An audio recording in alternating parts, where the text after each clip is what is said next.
দেশে ফিরে মুস্তাফিজ সংবাদ সম্মেলনে একই বললেন ধোনিকে নিয়ে। বিস্তারিত জানতে সম্পূর্ণ ভিডিওটি দেখুন। আমাদের ছোট্ট চ্যানেলটি সাবস্ক্রাইব করে সাথে থাকুন। চলতি আইপিএলে টাইগার পেসার মুস্তাফিজুর রহমানকে আর দেখার সম্ভাবনা নেই। বাংলাদেশ ক্রিকেট বোর্ডের বিসিবি দেওয়া অনাপত্তিপত্রের এনওসি মেয়াদ শেষ হওয়ায় বিশ্বের সবচেয়ে জনপ্রিয় এই ফ্রাঞ্চাইজি টুর্নামেন্টে ছেড়ে দেশে ফিরেছেন কাটার মাস্টার। বৃহস্পতিবার 2 মে সন্ধ্যায় চেন্নাই থেকে ঢাকায় এসে পৌঁছান দাফিজ।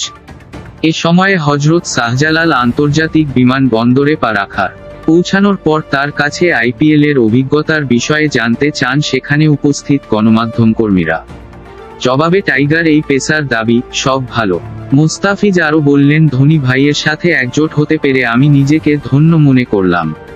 ধোনি ভাই সব সময় আমাকে মাঠে কেয়ার করেছে। চেন্নাই হয়ে এই প্রথম খেলাতে আমার অনেক ভালো লেগেছে। এই বলে বিদায় নিলেন বিমানবন্দর থেকে মুস্তাফিজুর রহমান। দর্শক, আজকের ভিডিও এ পর্যন্তই। সবাই ভালো থাকবেন, সুস্থ থাকবেন।